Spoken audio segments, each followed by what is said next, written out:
Phone tapping పర్మిషన్తో చేయాలి. కుటుంబ సభ్యుల ఫోన్లు వినాల్సిన అవసరమేముంది? నోటీసులు ఇస్తే విచారణకు వెళ్తారన్న రేవంత్. ఫోన్ ట్యాపింగ్ కేసులో ట్విస్ట్ల మీద ట్విస్ట్లు. సుప్రీంకోర్టులో ప్రభాకర్ రావు పిటిషన్. సిట్ విచారణ పేరుతో వేధిస్తున్నారంటూ పిటిషన్. మంత్రుల ఫోన్ ట్యాపింగ్ అని తప్పుడు ప్రచారం. బీఆర్ఎస్ రివర్స్ ప్రచారం చేస్తోందన్న అద్దంకి. ప్రవీణ్ ఆధారాలు చూపాలన్న నేత. దత్తాత్రేయకు ఉపరాష్ట్రపతి పదవి ఇవ్వాలి. బీసీలకు న్యాయం జరుగుతుందన్న రేవంత్. తెలుగు వారికి గౌరవం దక్కుతుందన్న సీఎం. రేపు ఖర్గే రాహుల్తో రేవంత్ భేటీ. బీసీ బిల్లు ఆమోదం కోసం కేంద్రంపై ఒత్తిడి. కేంద్రం మెడలు ఎలా వంచాలో తెలుసన్న సీఎం. బీఆర్ఎస్ క్యాడర్పై వేధింపులు పెరిగాయి. స్థానిక ఎన్నికల్లో గెలిస్తే తగ్గుతాయన్న కేటీఆర్. గెలిస్తే పరిస్థితులు మారతాయన్న నేత. యోగాధ్యయన పరిషత్ పునరుద్ధరణ. సాధారణ ప్రసవాల్ని ప్రోత్సహించాలన్న బాబు.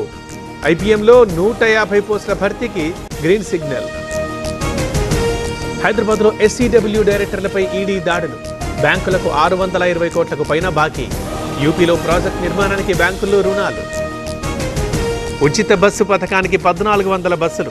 2000 కొత్త ఎలక్ట్రిక్ బస్సులు కొంటున్నాం. ఆటో డ్రైవర్లపై నిర్ణయం తీసుకుంటామన్న మంత్రి. చంద్రబాబు అధ్యక్షతన ఎస్ఐపిబి సమావేశం. 20,000 కోట్ల పెట్టుబడులకు ఆమోదం. 4 కంపెనీల ద్వారా 50,000 ఉద్యోగాల కల్పన. కామారెడ్డిలో డయేరియా విజృంభణ. తండ్రి కొడుకు చనిపోవడం బాధాకరమన్న హరీష్.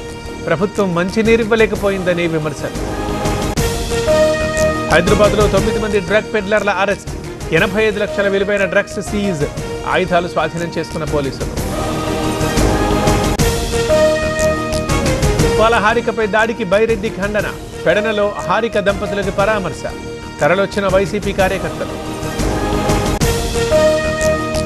ఇప్పుడు పురుషుల్లో కూడా బాధితులున్నారు.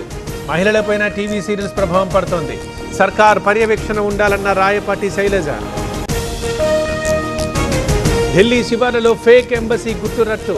నకిలీ ఎంబసీని సీజ్ చేసిన పోలీసులు. లగ్జరీ కార్లు స్వాధీనం. ఒకరి అరెస్ట్. మిత్రా సంస్థపై కేసు పెట్టిన ఈడీ. ఎఫ్డీఐ రూల్స్ ఉల్లంఘించినట్లు ఆరోపణ. ఫెమా కింద మింత్రా అనుబంధ సంస్థలపైన కేసులు. దేశంలో ఉగ్రదాడులకి అల్ ఖైదా కుట్ర.